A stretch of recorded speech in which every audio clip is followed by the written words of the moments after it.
Boa tarde, então. Meninas, por enquanto temos só meninas aqui no nosso grupo de estudos.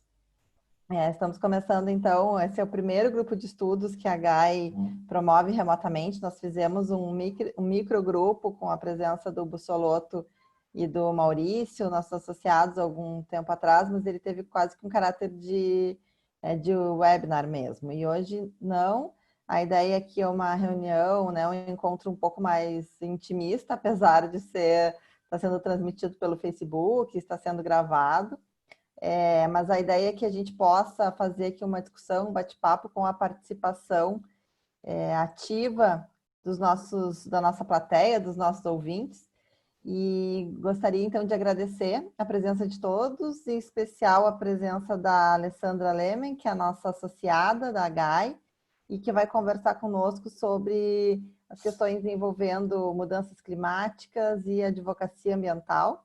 Eu vou passar de imediato a palavra da Alessandra para que ela se apresente. Alessandra, por favor, nos conta um pouquinho aí da tua trajetória, nos faz o teu breve currículo e fica à vontade para expor as questões que tu achares pertinentes sobre o tema, podendo todos participarem, seja pelo chat ou seja por meio de perguntas. Então, bem-vinda, Alessandra, a palavra é sua. Obrigada, Fabiana, pelo convite, pela oportunidade. Tratar do tema de mudanças climáticas, especialmente no que diz respeito à sua crescente complexidade e às suas crescentes implicações para a advocacia, eu acho sempre muito oportuno. Antes de começar propriamente, eu queria dizer a todos que esse não é propriamente um webinar, é um grupo de estudos, então todos que estão participando se sintam, por favor, à vontade para interromper, para debater de fato, assim como a gente costuma fazer nos grupos de estudo presenciais da GAI. Os grupos de estudo são normalmente uma atividade interna, né, da associação, mas agora, considerando esse cenário absolutamente atípico que a gente vem enfrentando aqui no Brasil há 100 dias, pouco mais de 100 dias, a GAI tomou então essa iniciativa de abrir o grupo de estudo, que era uma atividade apenas para associados, para o público em geral. Mas isso não quer dizer que a nossa dinâmica precisa mudar, ou seja, eu vou abordar aqui alguns temas que eu acho importantes com relação ao nosso assunto geral de hoje, mas vocês se sintam, por favor, à vontade para interromper a qualquer momento. Um dos principais motivos pelos quais eu acho que é importante a gente trazer esse debate sobre mudanças climáticas para o seio da advocacia, principalmente da advocacia privada, que talvez tenha um pouco menos de contato ainda do que a advocacia pública com relação ao tema, até fazendo uma remissão ao título, né, da nossa palestra, Mudanças Climáticas e o Futuro da Advocacia Ambiental, é o fato de que, em linha de tendências, eu vejo, a partir da minha experiência e a partir da minha atuação, que exista muito campo para um recrudescimento bem significativo do tema das mudanças climáticas na prática da advocacia.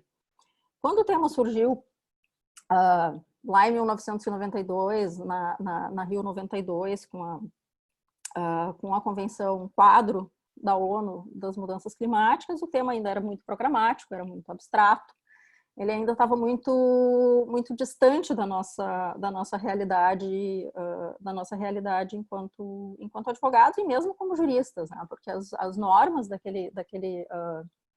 daquele protocolo guarda-chuva, daquela convenção guarda-chuva, por assim dizer, eram em grande parte muito programáticas. A gente não falava ainda de metas, né, de redução de emissões de gases de efeito estufa.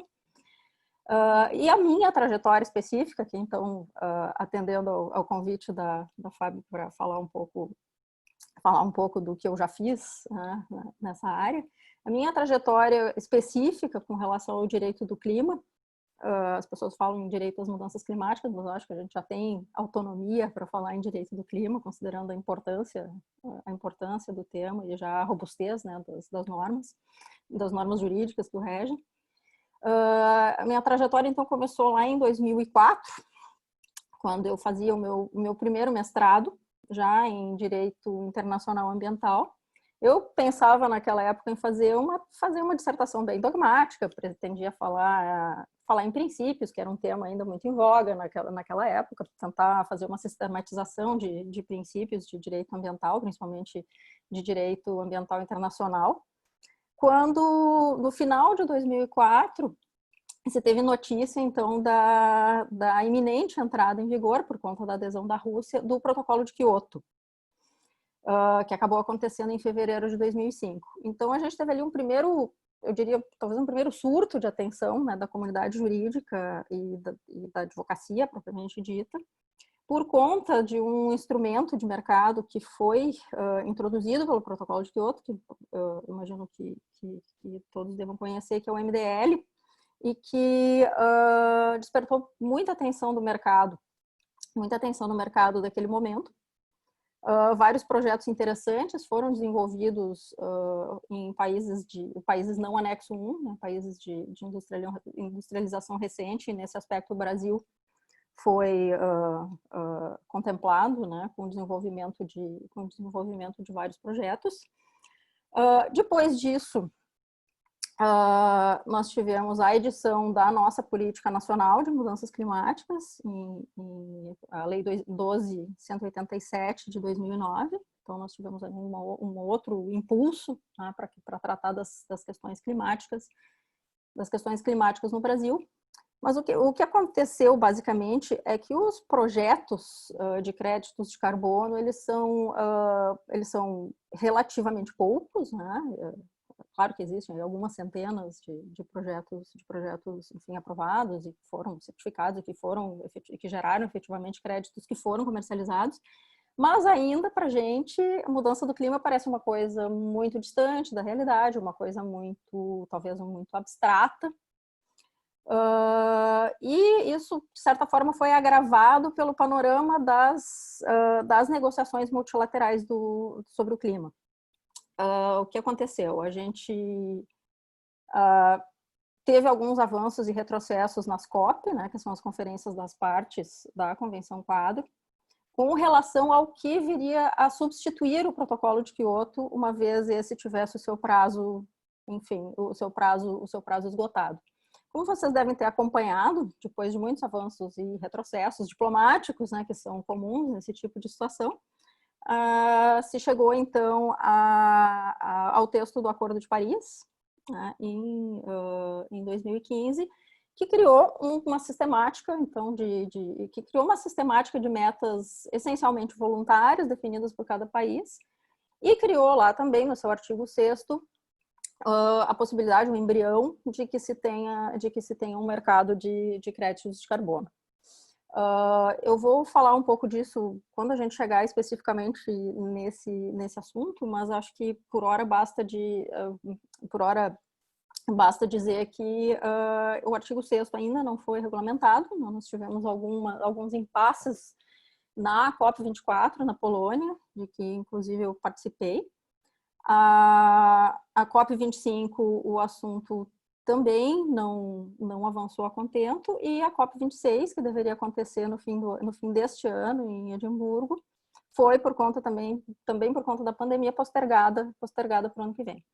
Mas então, quais eu acho que são, feitas, né, essa introdução, quais eu acho que são os 4 principais motivos pelos quais nós, advogados ambientais, precisamos nos preparar cada vez mais e desenvolver o instrumental necessário para atuar cada vez mais fortemente na área de mudanças climáticas.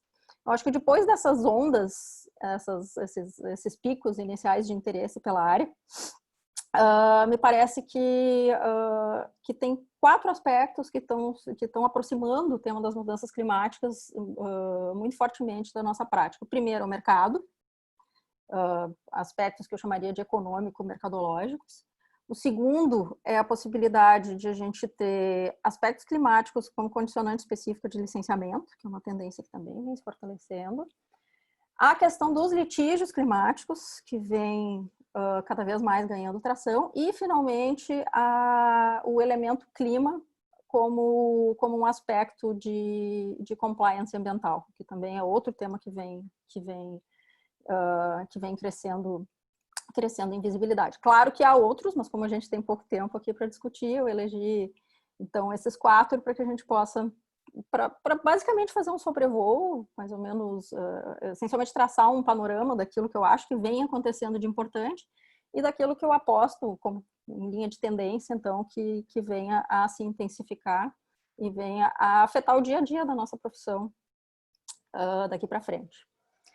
O primeiro tema que eu referi são, então, os aspectos econômico-mercadológicos. Todos nós que temos acesso que acompanhamos a mídia, e especialmente a mídia especializada, nós já provavelmente percebemos que está havendo uma mudança de tom por parte de agentes de mercado com relação à questão do clima. Eu tenho a sensação de que isso vem, inclusive, se intensificando no cenário de pandemia. Isso pode acontecer por alguns motivos. O primeiro é um fato um pouco mais abstrato, talvez, de que o fato de que nós estamos enfrentando uma pandemia sem precedentes, que eram, enfim, enfrentando basicamente uma situação que não foi antevista a contento e que tem de fato que teve de fato o condão de alterar profundamente as vidas de todos nós, né? É claro, alguns com melhores e outros com piores condições de enfrentar, mas é uma pandemia, não conhece fronteiras e, enfim, ela alterou radicalmente o nosso modo de vida nos últimos tempos. A gente fica um pouco constrangido de dizer que a mudança do clima tem a mesma urgência da questão, tem a mesma urgência, o mesmo impacto de uma pandemia, talvez porque as perdas de vidas e de empregos, enfim, os impactos sobre a economia não sejam tão imediatos nem tão evidentes. Por outro lado, se nós tivermos efeitos climáticos comparáveis aos que nós temos hoje com a pandemia do Covid-19, as medidas para correção ou para contenção desses efeitos vão ser muito mais complicadas, evidentemente, porque a gente tem uma janela de oportunidade. O clima, ele não responde imediatamente à ação humana. O clima se altera como resultado de décadas ou séculos de ação humana e de outros elementos. Então, me parece que a percepção de risco com relação à mudança do clima se alterou por conta da emergência, de certa forma, por conta da emergência epidemiológica. E o segundo ponto, que também é relacionado à pandemia, que eu também acho interessante, é o fato de que hoje se discute se as medidas de reconstrução da economia, de superação da recessão no pós-pandemia, se por um lado, se elas devem ter o componente de sustentabilidade e ter o componente clima como uma prioridade, a exemplo das iniciativas de Green New Deal que se discutem nos Estados Unidos e no Parlamento Europeu, ou se, por outro lado, e não faltam defensores dessa ideia, se para superar a recessão a gente precisa relegar o aspecto sustentabilidade a um segundo plano, queimar carvão barato. Nós tivemos ainda o componente de uma crise do petróleo, queimar carvão barato, queimar fósseis e tentar recuperar a economia a todo custo para depois pensar como fica o meio ambiente. Aparentemente, o mercado e os governos, ou pelo menos alguns governos, vêm sinalizando de maneira positiva. A gente tem o Fórum Econômico Mundial, que anunciou recentemente como tema para a sua edição de 2021 o que eles chamam de Great Reset, né? Ou seja, um grande reset da economia, tendo como base elementos ambientais, elementos de sustentabilidade, especificamente elementos climáticos. Nós temos já se intensificando, já vinha de antes da pandemia e vem se intensificando a pressão por divestments, né, por desinvestimento, principalmente por megafundos como o BlackRock, megafundos institucionais, considerando a questão climática nas suas análises de risco sistêmico e propugnando, então, desinvestimento, né, de economias, de atividades fósseis. Nós temos a ideia da Donut Economy, que é de uma economista de Oxford chamada Kate Raworth, que é basicamente também ganhou popularidade um mês, dois atrás, que é a ideia de um donut, uma rosquinha, em que a base do donut seria o mínimo, né, o mínimo de subsistência, talvez, o mínimo de necessidades básicas do indivíduo, e o teto, ou a crosta, a parte externa do donut corresponderia então ao limite dos recursos naturais, que é também um ponto que já é desenvolvido há algum tempo pelos defensores da chamada economia ecológica.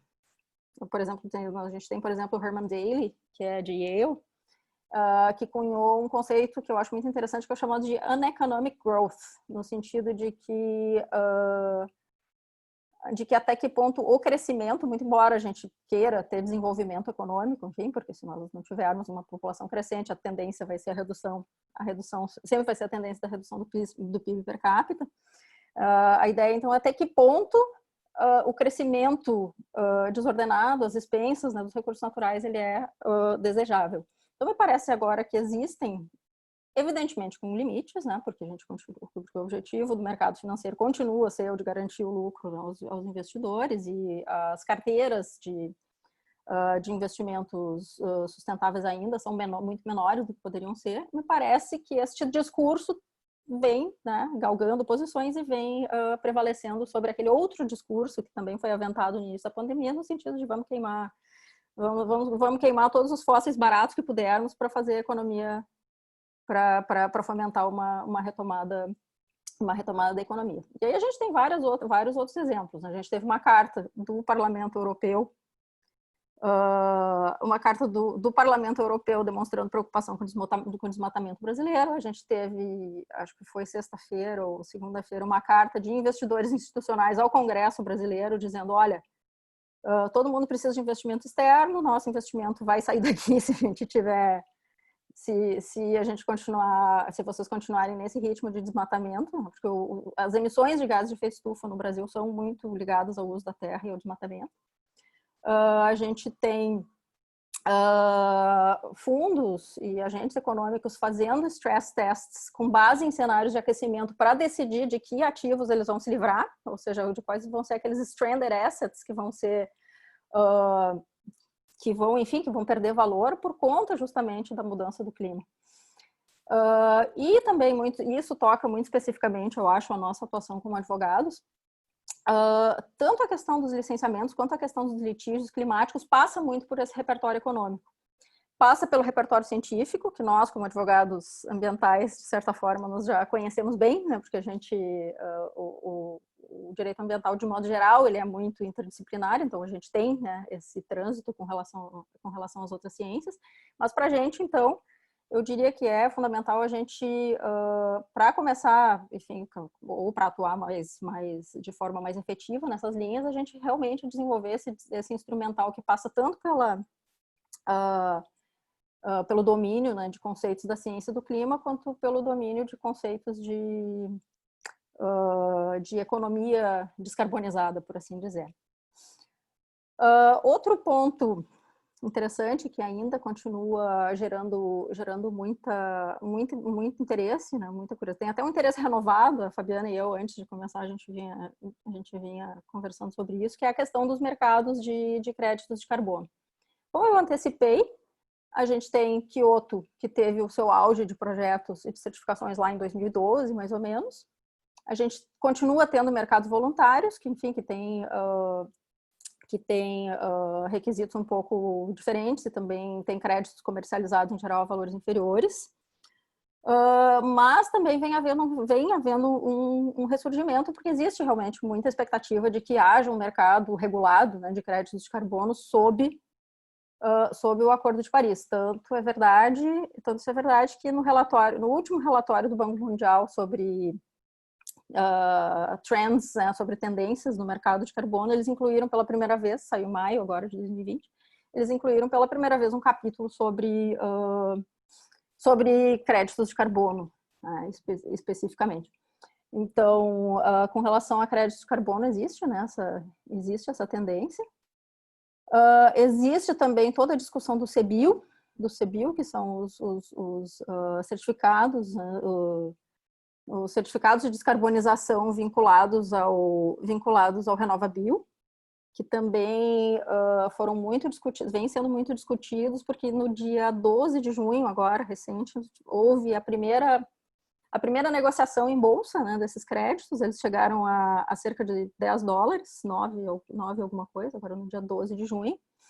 Mas todos os agentes, enfim, econômicos tendem a concordar que esse valor pode subir e que o valor dos projetos ainda está muito aquém daquilo que poderia ser desenvolvido. Então, isso tem gerado, é outro ponto que tem gerado muito interesse.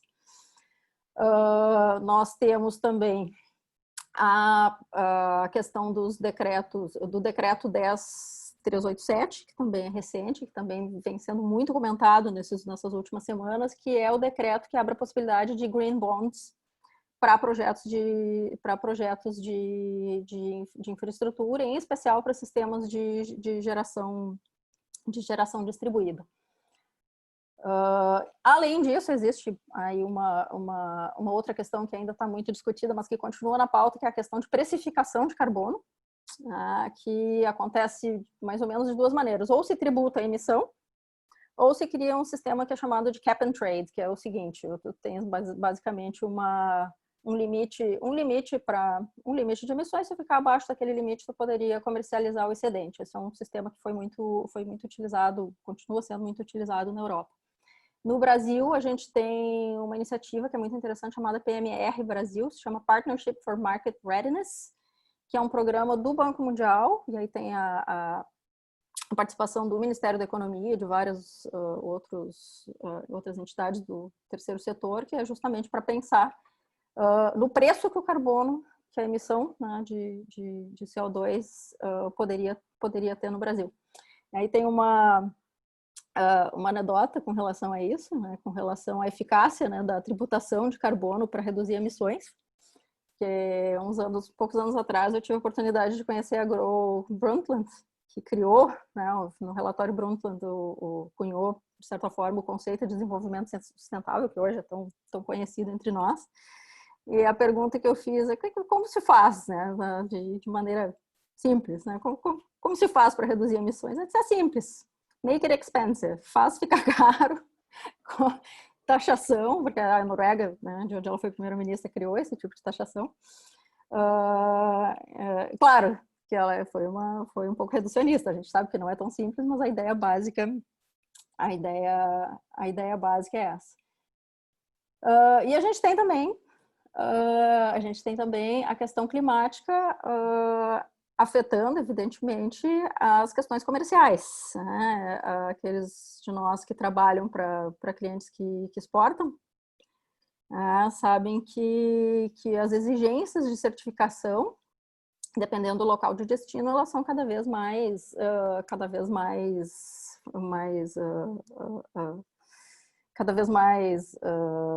estritas, né?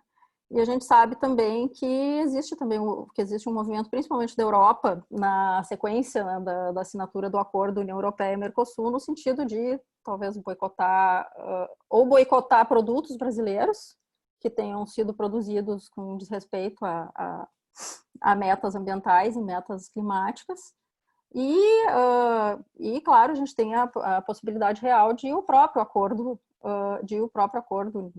União Europeia-Mercosul não ser ratificado por conta justamente dessas situações. Então, para concluir esse aspecto econômico mercadológico, me parece que existem aí uma série de frentes que devem se intensificar cada vez mais, que vão permitir sim a atuação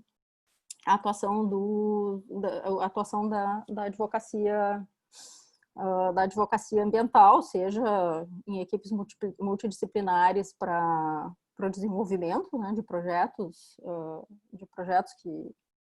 enfim, relacionados a esses pontos, seja prestando consultoria em aspectos específicos, né, dessa legislação que vem sendo editada com cada vez mais frequência. O segundo ponto que eu queria abordar, eu vou fazer isso muito rapidamente, é a questão do elemento clima como condicionante específica para licenciamento. A gente vê que, até especialmente, talvez até no atual momento político, a gente vê que vem se desenvolvendo um protagonismo bastante relevante dos estados federativos no sentido de criar suas políticas, de mudança do clima. A nossa aqui no Rio Grande do Sul é de 2010, de criar ou de implementar para fazer com que elas de fato saiam do papel. E existe também essa tendência de que se crie alguma forma de registro, alguma forma de contabilização das emissões de gases de efeito estufa de determinados empreendimentos, que em geral variam com o porte, né, variam com o porte ou com o impacto, como condição para a emissão da licença ambiental. E aí a gente vai ter uma série de aspectos técnicos que a gente vai ter que passar a dominar também. Primeiro, a questão da metodologia, né? E o segundo, eu diria, a questão do escopo dentro da metodologia, porque dentro das metodologias mais tradicionalmente aceitas, né, no caso, aquelas divulgadas pelo IPCC, a gente tem 3 escopos: escopo 1, escopo 2, escopo 3. Escopo 1 diz respeito às emissões diretas, né, emissões de gás de efeito estufa diretas daquele empreendedor. O escopo 2 já é um pouco mais difícil de quantificar, que tem a ver com as suas fontes energéticas, as emissões das suas fontes energéticas, e o escopo 3, que esse, então, enfim, é ainda mais complexo, porque ele envolve todas as emissões indiretas, desde transportes até a cadeia de fornecedores, enfim, existe toda uma discussão quanto a como evitar a dupla contabilização. Mas, enfim, como a gente está fazendo só um panorama geral, só queria chamar a atenção de vocês para essa possibilidade, para essa oportunidade também, né, de atuação, na medida em que a gente tenha o fator clima, como uma condicionante nos processos de licenciamento. Outro ponto sobre o qual eu queria falar com vocês rapidamente é a questão da compliance ambiental, que vem sendo muito discutido desde o ano passado por conta do projeto de lei 5442 de 2019, que prevê, então, que as empresas precisam desenvolver um programa efetivo, né, de compliance ambiental, e tem ali uma série de incentivos para que isso aconteça, né? Isso vai ser levado em consideração na imposição de sanções penais e administrativas, e sob o ponto de vista de comando e controle, existe a previsão no projeto da vedação de contratação com o poder público ou de concessão de subvenções, de financiamentos públicos, impossibilidade de fazer uso de incentivos fiscais e de doações, se a pessoa jurídica em questão não dispuser de um programa de compliance ambiental efetivo. Então, por que isso tem a ver com o clima? Com essa... a gente sabe que o direito ambiental, de certa forma, é transversal a várias outras coisas. O clima, dentro do direito ambiental, também se reveste dessa transversalidade. A gente viu, né, por conta de todas essas tendências que eu relatei, que existe, né, uma tendência cada vez mais forte de que se considere a variável ambiental dentro desses processos econômicos. Eu não vejo motivo para que o elemento clima seja negligenciado dentro de um programa sério, né, robusto de compliance ambiental. E, finalmente, o quarto e último motivo, né, que eu queria citar como relevante para essa crescente importância da questão climática nas nossas atividades enquanto advogadas, é a questão da litigância climática, que é uma tendência que vem se reforçando, né, por uma série de motivos, e é uma questão, essa sim, né, eu imagino que tenha potencial para se tornar parte do nosso dia a dia com muita rapidez. Os litígios climáticos originalmente eram poucos, né, eles eram poucos e por algum estranho motivo, já que o Brasil é um país dado à judicialização, né, em geral, a gente gosta de judicializar coisas, o Brasil ficou um pouco de fora dessa tendência mundial à litigância climática. Isso vem mudando, e vem mudando rapidamente. Então, nós tivemos vários casos célebres de litígios climáticos em vários países do mundo. Nós tivemos o caso Juliana, nos Estados Unidos, que era baseado em ideias de direitos humanos e de equidade intergeracional. Nós tivemos agora o caso Urgenda, que foi recentemente confirmado pela Suprema Corte holandesa, que determinou que o governo holandês revisse as suas metas de emissões, por considerá-las insuficientes para garantir, enfim, os direitos fundamentais ali envolvidos. Nós tivemos alguns casos extraterritoriais muito interessantes, por exemplo, de um fazendeiro peruano que ajuizou uma ação na Alemanha contra a empresa de energia alemã. E, enfim, a criatividade no que diz respeito aos pedidos, ela é muito interessante por dois motivos. Claro, a natureza do pedido vai variar de acordo com o sistema jurídico no qual aquela ação está sendo proposta, mas o pedido também vai, em grande medida, influenciar o resultado.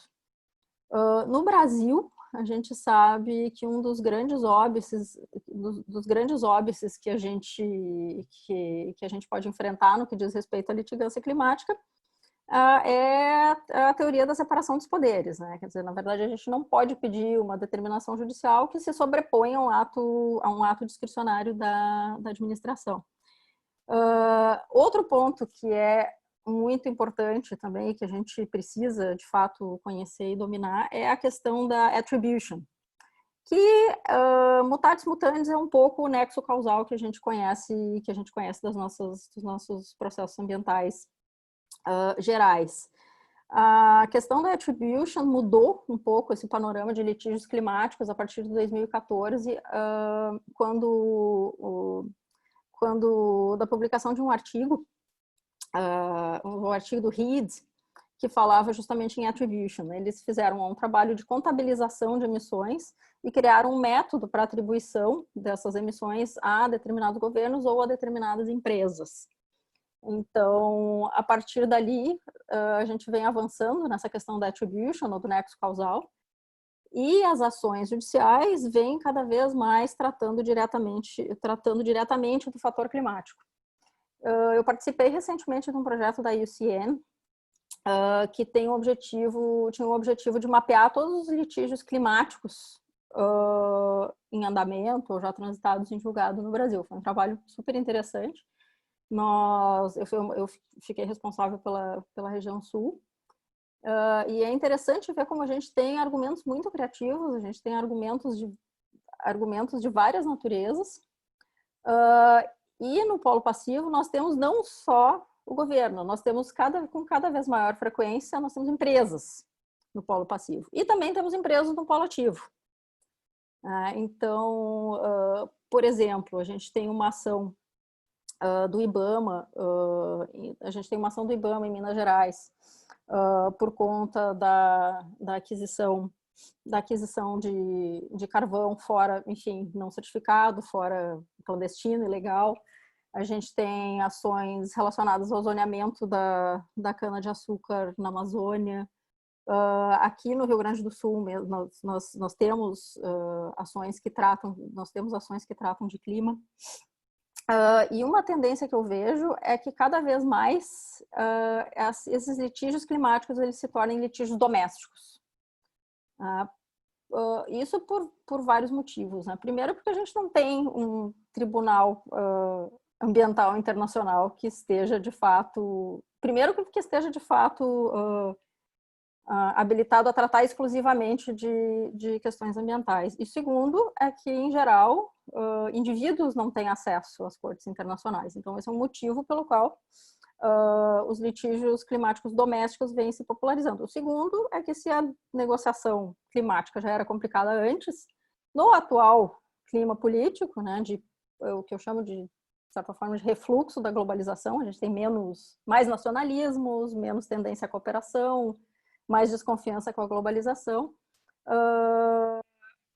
Essa cooperação que seria necessária, né, em âmbito internacional para fazer avançar esse tipo de causa, ele está escasso, né? Então, o que acontece? As pessoas acabam, muito embora os danos climáticos eles sejam transfronteiriços, as pessoas acabam se voltando para suas jurisdições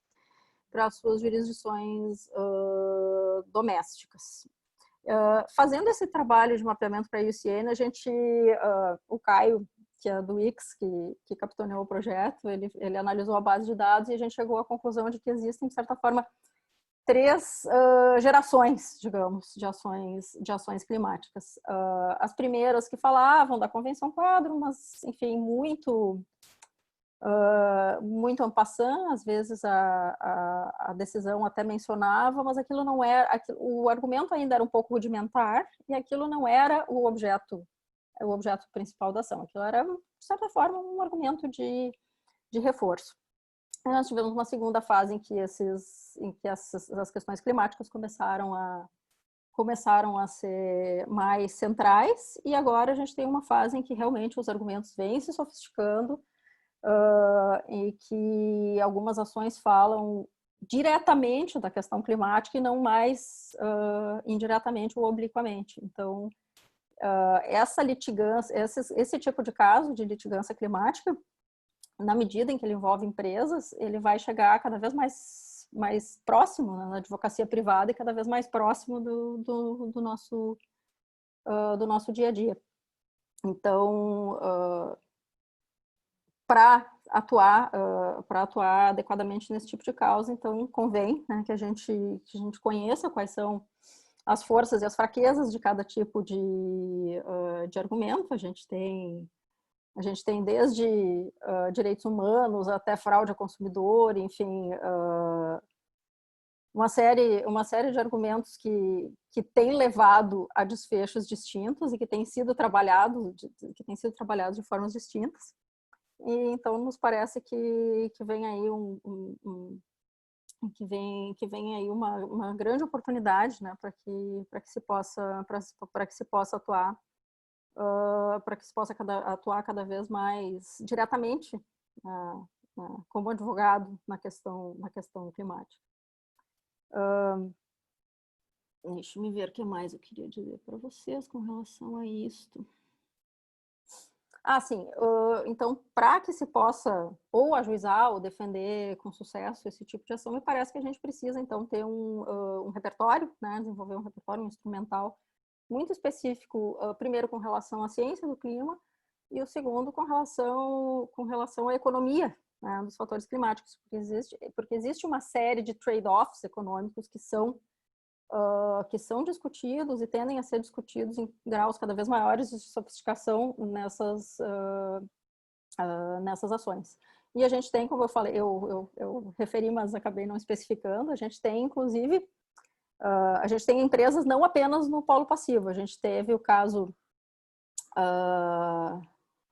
da Associação de Geradoras Térmicas do Rio de Janeiro, que moveu uma ação com o objetivo de obter uma declaração de inconstitucionalidade de uma lei do Estado do Rio de Janeiro que exigia a participação de 5% de renováveis na sua matriz. essa ação não teve sucesso no primeiro grau, não teve sucesso no segundo grau e agora aguarda, enfim, decisão pelos tribunais superiores. Mas, enfim, é só para... A ideia toda dessa nossa conversa hoje é passar, né, essa noção de que mudança do clima não é mais aquela seara abstrata, longínqua, né, muito distante da realidade do advogado. Ela passa, na minha percepção, existe uma tendência, então, de que exista um fortalecimento bem relevante, nada negligenciável, e que a gente passe a trabalhar nessa linha com cada vez mais frequência. Eu acho que eu acabei os meus 40 minutos e gostaria de ouvi-los. Muito bom, Alessandra. Não tenho nem palavras para agradecer por essa verdadeira aula, né? A gente passeou aqui por vários aspectos, acho que tu puseste todas as questões com muita segurança, né? E com um ponto de vista muito prático da questão. Não sei se alguma das meninas, né? Porque acho que a gente, com exceção do Alexandre Burman, que acho que ingressou aqui há pouco, a gente tem uma plateia formada 100% por mulheres nesse momento. Acho que o Alexandre até já acabou saindo. Eu não sei se alguém tem alguma questão para trazer, alguma pergunta para realizar. Fiquem à vontade, a gente está abrindo aqui os microfones para que vocês possam falar. Eu disse que ia ser um bate-papo e acabei monopolizando a conversa. Mas vocês me desculpem que eu me empolgo com esse tema invariavelmente. Foi ótimo, foi ótimo. Muito dele. Juliana, se tu quiseres te apresentar e falar, fica à vontade. Tá bem. Fábio, desculpa, foi para mim que tu passou, né? Alô? Sim, pode falar. Pode falar. Tá. Alessandra, parabéns, estava muito boa a tua fala, né? Passou por realmente vários aspectos de mudanças climáticas, né? Tantas nuances que tem. Eu queria te fazer uma pergunta em relação, até nós conversamos, né, algum tempo atrás sobre isso. Mas para compartilhar um pouco, né, com os colegas, queria te perguntar em relação aos mercados voluntários de carbono, tá?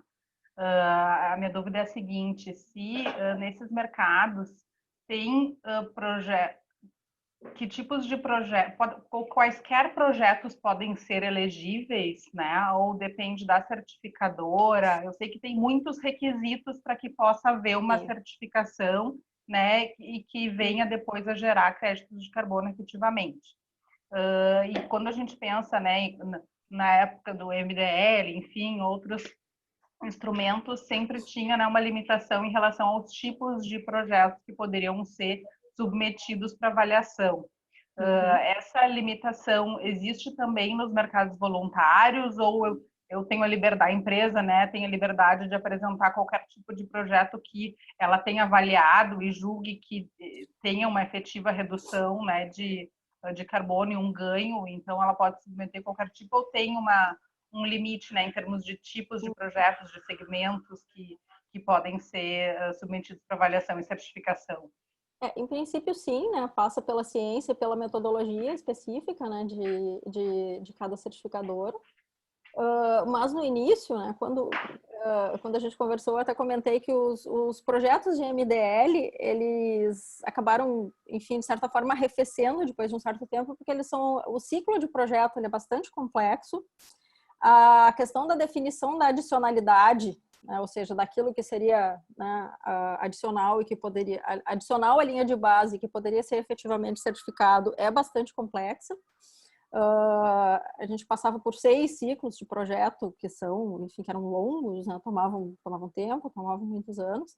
Então, o mercado voluntário ele era visto mais como uma alternativa, primeiro, né, não que fossem muito mais simplificados os requisitos, mas como uma alternativa a essa questão da complexidade do ciclo de projeto do MDL e também com relação aos projetos elegíveis, justamente, né? Porque no MDL a gente tinha a questão do RED, né? de redução de desmatamento e projetos ligados ao uso da terra, eles não eram elegíveis, em princípio. E a gente sabe que no Brasil a gente tem uma parcela muito significativa das nossas emissões vindo justamente de desmatamento e de uso de terra.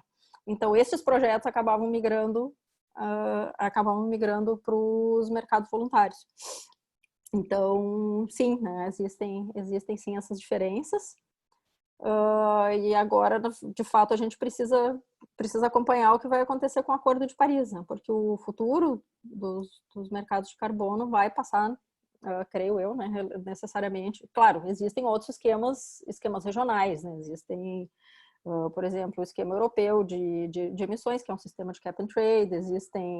Existe até, eu posso mandar para vocês depois esse link do relatório do Banco Mundial que eu referi, que é de maio, que ele faz um levantamento de todos os sistemas de emissão e de comercialização de créditos de carbono que existem hoje no mundo, né, por país, por região. Então ele faz um resumo bastante interessante. Assim, a questão do mercado voluntário, ele sempre ofereceu mais flexibilidade, né, do que o mercado regulado sob Kyoto. E aí a diferença vai ser de qual empresa, enfim, vai certificar, com mais ou menos requisitos, e que vai influenciar também no próprio preço do mercado depois, porque algumas têm mais, enfim, confiabilidade, credibilidade do que outras. Exatamente. Certo, obrigada. E existem essas possibilidades que são correlatas, né? Existe a possibilidade essa possibilidade vinculada ao RenovaBio, que é muito interessante. Enfim, eu tenho para mim que com esse novo despertar, talvez, né, do mercado para a questão da sustentabilidade, para a questão climática, eu acho que isso tende a se intensificar. Eu até esqueci de referir, ESG é o acrônimo do momento, né? Environmental Social Governance, ou ASG, né, na nossa versão nacional. E de fato, se o mercado não resolve tudo sozinho, essa sinalização em si ela é muito positiva, né? Nós tivemos, acho que essa semana, se não me engano, o lançamento de uma carteira de ativos sustentáveis da XP Investimentos, né, que é um grande player aqui no nosso mercado. Nós temos sinalizações do próprio Banco Central. O Roberto Campos Neto já sinalizou em mais de uma ocasião que os investimentos externos que a gente precisa passam necessariamente pela questão ambiental e climática. Nós tivemos a carta do Larry Fink, da BlackRock, no ano passado, dizendo que o mega fundo, ia começar a se desfazer de investimentos em fósseis. Existe toda essa questão dos stress tests, né, que os bancos e os agentes financeiros, de modo geral, começam a analisar suas carteiras sob vários cenários de aquecimento. Se aquecer 1,5 grau, se aquecer 2 graus, se acontecer no limite 4 graus, como é que esses ativos vão se comportar? E eu devo me desfazer deles ou não?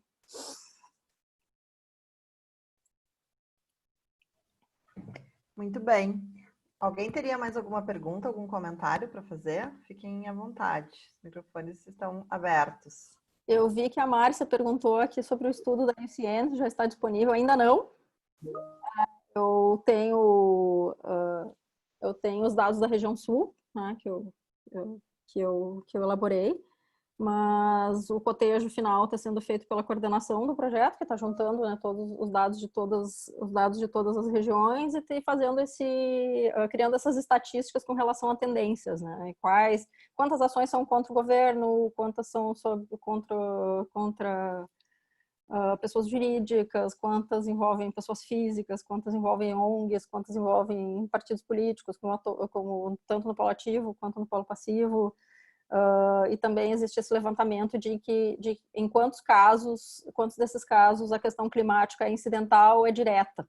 E a gente já tem, os números preliminares são bem interessantes. A gente tem, se não me engano, tem dados diferentes para a justiça estadual e para a justiça federal, mas eles não são muito diferentes. A gente tem 82%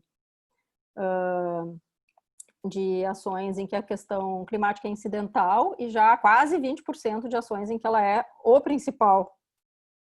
a principal causa de pedido. Então, a gente já vê aí uma mudança, né, nesse panorama, que antigamente a questão climática ela era citada mais como um argumento, né, de apoio, enfim, um argumento, às vezes ficava até meio mal a propos ali, ficava uma situação meio perdida, mas hoje realmente isso vem mudando e vem mudando rápido. Legal, muito bacana, Alessandra. A gente está se aproximando das 19 horas, então vamos encaminhando aqui para o encerramento. A gente tem uma outra live que não é da HAI, mas que a HAI tem todo interesse, que é uma aula da PUC aberta, em que a nossa diretora Fernanda vai participar e o Dr. Werner também participará. Então, se puderes, não sei se tem algum comentário final para fazer, eu gostaria só, antes de te passar a palavra para o encerramento, agradecer pela participação de todos, dizer que os grupos de estudos da HAI seguirão acontecendo, além de webinars, durante esse período de distanciamento social, e com a retomada das atividades normais, que a gente espera que não tarde, as reuniões presenciais seguirão, estão acontecendo, serão retomadas, estão todas convidadas para se associar, conhecer mais a HAI, conhecer as nossas redes sociais. A gente tem sempre alguma coisa acontecendo, né? A gente está aqui num esforço de manter a questão da advocacia ambiental sempre viva.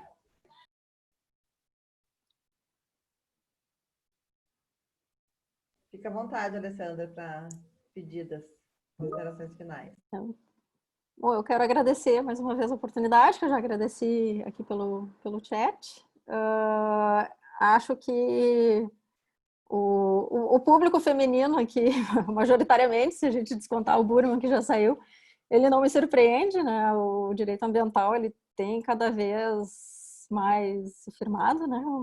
Com uma seara muito, com uma participação feminina muito importante, né? Muito intensa.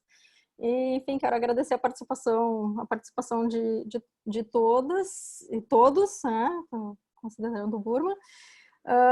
E quero dizer também o seguinte, que eu fiz um sobrevoo muito, muito rápido desses temas, porque a minha intenção aqui era, enfim, falar em linha de tendência e falar em linha daquilo que eu acho que está acontecendo de mais importante. Claro que cada um desses temas, ele abre a possibilidade de um mundo de aprofundamento e de atualizações. Então, sempre que vocês quiserem, enfim, precisarem de alguma conversar ou qualquer referência teórica ou qualquer documentação, material com relação a esses temas, eu estou sempre à disposição. Tá bem, então. Muito obrigada. Uma boa noite para todas. Nos vemos na próxima oportunidade. Obrigada, Alessandra. Boa Foi noite, ótimo, gente. realmente muito bom. Tchau, tchau. Boa noite. Tchau, beijo. Obrigada mais uma vez. Tchau.